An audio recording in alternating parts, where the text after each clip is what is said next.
All right, if we can now direct some questions to Coach Green. We'll start with Sam here from Fansided, please. If you just pass the microphone down, thank you very much. Coach, every game for every team is a full team effort, but with all the injuries your team has suffered this year, what has it taken and what have you had to pinpoint to get your team to this place? Our players, the resiliency, the toughness. I said, when you go through hard times and tough times, you either can pull apart or you get tighter. And this group is just such a special group. We just continue to get stronger, more together, more connected, and just continue to really just show the toughness, the resiliency. That's what I want this program to be about. I talk all the time about being tough and, fighting through stuff. And this year is just a great example of life. Life's not always going to go the way you want it to go, but what are you going to do? You're going to sit and feel sorry for yourself, so you're going to get right back up and keep fighting. And that's what this group has continued to do. And it's just... And even all of our guys that are out, I was looking in the bus and they just keep walking by. I'm like, she's not playing. We got like 8 people that aren't playing, right? We got 6 that played. But every single person is so 100% in. They're all in. Everyone. You see our bench, the energy they bring every day, the communication. This is a whole team effort. Even though only 6 guys play tonight, we need every single person, and they've just been amazing in terms of their energy level and the engagement and the buy-in. Next question. Joe Vazzelli from the Champaign News-Gazette. Shauna, just to be in another fourth quarter game, but then to finish it off this time around, just how rewarding for the team, and do you almost feel like it was going to be this kind of game? Yeah, I knew it was going to come down. I knew this game was going to come down to the fourth quarter. I thought it'd come down to the last battle, that last 5 minutes. And I talk all the time. We work our fourth quarters, our last battle, every single day in practice with the scrimmage, and I give them different scenarios. We lost our last 2 games, and we lost them because of our last 5-minute battle. And we were not going to lose that. And everything we've been talking about for this break has been about finishing and learning from our mistakes in the Nebraska and the Michigan game. And even in the timeout, I kept telling them when it was it was 5 minutes left. I'm like, we just did this yesterday in practice. I had us up 5 with 4 minutes left yesterday. And we talked about just doing what we do every day and just really proud because we did what we did tonight in the last battle, what we've been doing and when we went on that 8-game winning streak.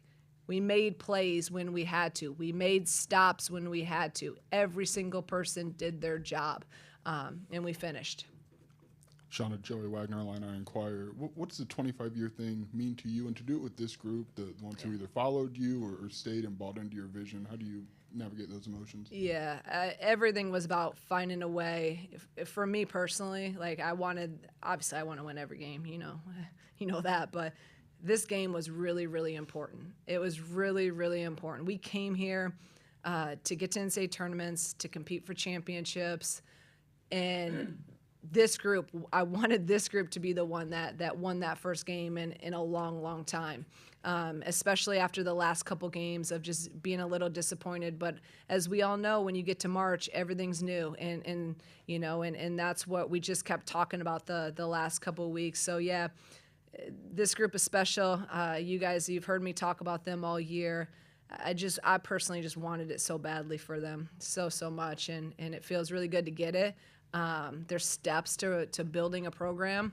There's steps to building a program when you take over a program that, again, was really, really down and out. 25 years is a long time. It's a long time. But now we want it to be the norm. We have time for one more question for Coach. Kirk Bowles, Houston Chronicle. Assuming Texas wins, and that's always a big assumption, do you feel like you'd be the underdogs in a packed arena against the co-champs of the SEC? Oh, yeah. And how do you pull off a win like that? Yeah, we're going to obviously be the underdog, and that's okay. We've been the underdog really all year. I understand it's hard. It's hard to in the women's game to make a Sweet 16 because you're going to have to pull off a win on someone's home court. I've done it before as an assistant coach at Dayton. We had to beat Kentucky on their home floor in front of a packed place, and it's hard. It's really, really hard. But the good thing about that is there's no pressure on us. I mean, there's no pressure at all. Everyone thinks that I mean, we're already saying Texas is going to win, and they still haven't even played the game right now. So they're going to think that everyone's going to think Texas is going to beat our butt. So that's fine. Texas is really, really good. Obviously, Vic does an amazing job. They have guards. They're big. It's going to be a really tough matchup if that's who we play, and we're going to have this place will be full cheering against us, and we're used to that in the Big Ten. We go and we play in front of 10,000, 14,000 pretty much every night. So I'll worry about Texas, or whoever. No disrespect for William and Mary. So we'll dive into them tonight and into tomorrow. And I want our players and to them to just enjoy this win tonight. Coach, thanks so much for your time this evening. We'll see you back here tomorrow, and congratulations.